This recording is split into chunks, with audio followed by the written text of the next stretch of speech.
நேற்று முன்தினம் பாரதி ராஜாவோட பையன் மனோஜ் வந்து இறந்து போனது அவரோட ரசிகர்களுக்கு ரொம்ப பெரிய அதிர்ச்சியும், அதே நேரத்தில் ரொம்ப பெரிய சோகத்தையும் ஏற்படுத்தியிருக்கு அப்படின்னு தான் சொல்லணும். ஸோ பாரதி ராஜா குடும்ப நண்பரான கவிஞர் ஜோ ஒரு சில விஷயங்கள் வந்து பேசியிருக்காரு. அவர் என்ன சொல்லியிருக்காரு அப்படின்னு தான் இந்த வீடியோவில் பார்க்க போகிறோம். ஃபுல்லாக ஸ்கிப் பண்ணாமல் பாருங்கள்.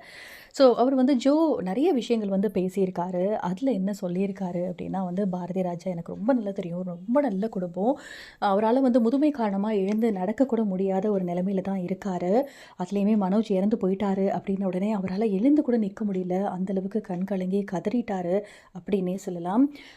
மனோஜ்க்கு வந்து அந்த வாழ்வு மாற்று சிகிச்சை வந்து நடந்திருக்கு, அந்த ஆப்ரேஷன் நடந்திருக்கு. ஸோ அதுலேருந்தே ஆள் வந்து ரொம்பவே டல் ஆகிட்டார். பட் நல்லாவே இருக்கேன் அப்படிங்கிற மாதிரி தான் இருந்தார்.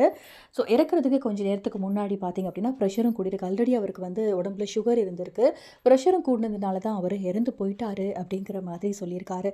அது மட்டும் இல்லாமல் ஒரு சில கருத்து வேறுபாடு, முரண்பாடு பாரதி ராஜாவுக்கும் மனோஜ்க்கும் இருந்ததாகவும் வந்து கவிஞர் ஜோ வந்து சொல்லியிருக்காரு. இன்னொரு விஷயம் என்ன அப்படின்னா, பாரதி ராஜா முதுமை காலத்தில் இந்த மாதிரி இருக்கிறதுனால அவரால் ஒழுங்காக எழுந்து கூட நடக்க முடியாது. ஸோ யார் அவரை வந்து மீட் பண்ணணும் அப்படின்னாலும் மனோஜ் கிட்ட பெர்மிஷன் வாங்கிட்டு தான் பாரதி ராஜாவை வந்து மீட் பண்ணணுமா, அந்தளவுக்கு மனோஜ் வந்து பாரதி ராஜாவை ரொம்ப அழகாக ரொம்ப சூப்பராகவே பார்த்துட்டு இருந்திருக்காரு.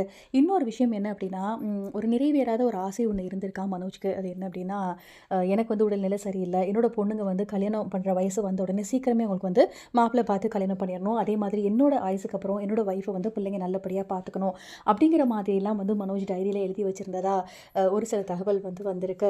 இன்னொரு விஷயம் என்ன அப்படின்னா, பாரதி ராஜா வந்து ஒரு தடவை கோவத்தில் மனோஜை அடிச்சிட்டாராம். அடிச்சுட்டு பாரதி ராஜா ரொம்பவே அழிச்சிருக்காரு. மனோஜுமே அது ரொம்ப பெருசாக எடுத்துக்கல, என்னோட அப்பா தானே நடித்தார் அப்படிங்கிற மாதிரி ரொம்ப கூலாக எடுத்துகிட்டு வந்து போயிட்டாரு அப்படிங்கிற மாதிரி சொல்கிறாங்க. அதாவது மனோஜ்க்கு நடிக்க தெரியாமல் இல்லை, ஆனால் அவரோட இப்போ எடுத்த படங்கள் வந்து அவரை வச்சு எடுத்த படங்கள் ஓடலை, அவ்வளோதான் சொல்லணும். மற்றபடி ரொம்பவே திறமையான ஒரு ஆளு மனோஜ் அப்படின்னு உருக்கமாக இந்த மாதிரி ஒரு விஷயங்களெல்லாம் வந்து சொல்லியிருக்காரு கவிஞர் ஜோ. கண்டிப்பாக மனோஜோட இழப்பு வந்து ஒரு பேரிழப்பு அப்படிங்கிறதையும் தாண்டி ஒரு பெரிய ஏமாற்றம் அப்படின்னே சொல்லலாம். ஸோ நம்ம சேனல் சார்பாக மனோஜோட இறப்புக்கு ஆழ்ந்த இரங்கலை தெரிவிச்சுக்கலாம். நன்றி.